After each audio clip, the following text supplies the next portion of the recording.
हाँ जी, अस्सलामुअलैकुम students, this is miss Mariam, आप लोगों की टीचर। आज हमारा जो टॉपिक है, जो हमने नेक्स्ट पढ़ना है, वो है कंपाउंड्स। कंपाउंड्स क्या चीज़ें होती हैं?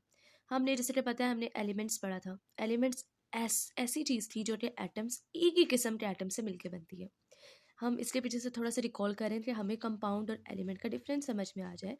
मतलब कि एलिमेंट ऐसी चीज़ें थी जो एक ही एटम से एक ही किस्म के एटम्स से मिलके बनती है। मतलब दो या दो से ज़्यादा एटम मिल रहे हैं तो वो एक ही एलिमेंट के होंगे। जब दो या दो से एक ही किस्म के एटम्स इकट्ठे होते हैं तो वो क्या बनाते हैं? वो एलिमेंट बनाते हैं। अब हमने देखना है कंपाउंड। कंपाउंड एलिमेंट से किस तरह मुख्तलिफ है वो हम आज देखेंगे। जी, compound Compound is a substance made up of two or more elements chemically combined together in a fixed ratio by mass. इसमें जो दो मोस्ट इम्पॉर्टेंट बात की है, उन्होंने ये कहा है कि कंपाउंड ऐसे एलिमेंट को कहते हैं जो दो या दो से ज़्यादा एटम से मिलके बनता है और वो एटम दोनों मुख्तलिफ होते हैं और उनका फिक्स्ड रेशियो बाय मास का मतलब है कि उनकी क्वांटिटी फिक्स्ड होती है कि अगर आपने इतनी एक एलिमेंट की क्वांटिटी डाली है तो दूसरी की भी उतनी ही डालेंगे या फिक्स्ड होगी, उनकी कभी भी ज़्यादा या कम नहीं होगी। As a result of this combination elements lose their own properties and produce new substances.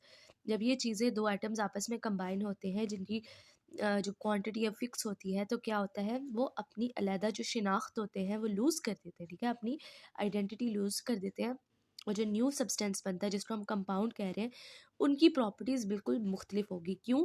क्योंकि जब दो एटम्स मुख्तलिफ किस्म के आपस में जुड़ गए हैं तो उनकी दोनों की प्रॉपर्टीज़ डिफरेंट थी। तो अब वो जब आपस में एक हुए हैं तो उनकी प्रॉपर्टीज़ अपनी पिछली आइडेंटिटी से मुख्तलिफ होगी। Compounds can not be broken down into its constituent elements bye simple physical methods. और हम इसको आराम से तोड़ नहीं सकते कि हम जिस तरह एलिमेंट था उसको अलग-अलग कर ले तो हमें समझ आए, लेकिन कंपाउंड्स को हम तोड़ नहीं सकते पुरानी कि वो वापस अपनी पुरानी शक्ल अख्तियार कर ले।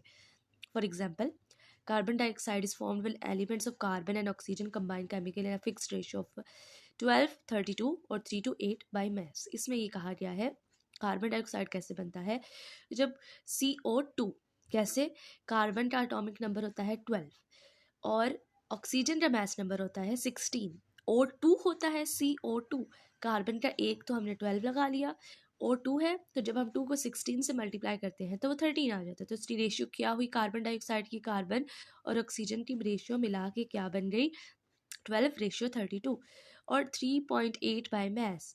और मैस इन्होंने किस तरह निकाला, इन्होंने इसको स्मॉलर कर दिया, 3 4 3 12, 4 8 32, इन्होंने सिंपलर कर दिया उसे।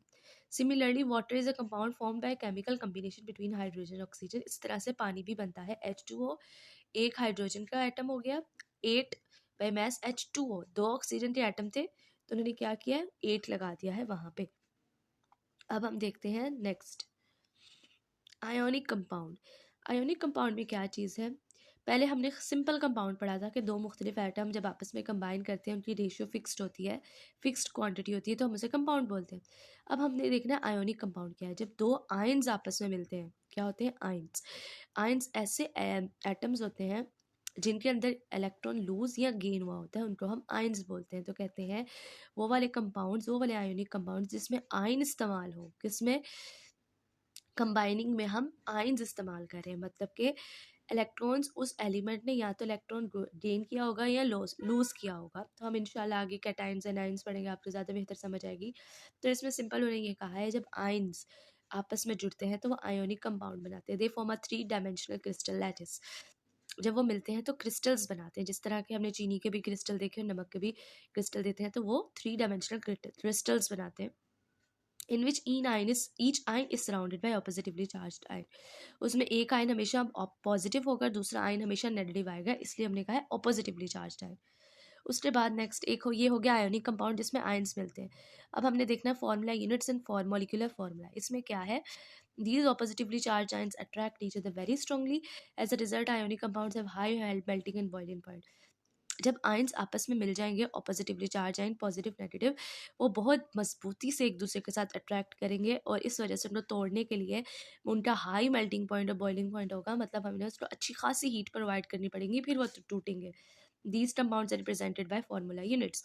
और ये जिस तरह फार्मूला लिखा हुआ है ना, हाँ जी, तो हम बात कर रहे थे फार्मूला यूनिट्स, उसके बाद है मॉलिक्यूलर फार्मूला। मॉलिक्यूलर क्या है? The covalent compound mostly exist in molecular form. अब कुछ चीज़ें तो क्रिस्टल में एग्जिस्ट करती हैं, लेकिन वो चीज़ें ऐसी होती हैं जो मॉलिक्यूल्स के तौर पे एग्जिस्ट होती करती है। मॉलिक्यूल के तौर पे जो चीज़ें एग्जिस्ट करती है ना, उनको जो चीज़ रिप्रेजेंट करती है हम उसे बोलते हैं मॉलिक्यूलर फार्मूला। जैसे कि H2O, हम मॉलिक्यूल्स कह सकते हैं एज ए लिक्विड जो चीज़ एग्जिस्ट करती है, H2O, HCl, H2SO4। ये आगे उन्होंने केमिकल फार्मूला और कंपाउंड बताए हुए हैं। Water H2O, sodium chloride NaCl, and silicon dioxide SiO2. If you like my content, like, share and subscribe my channel. Thank you.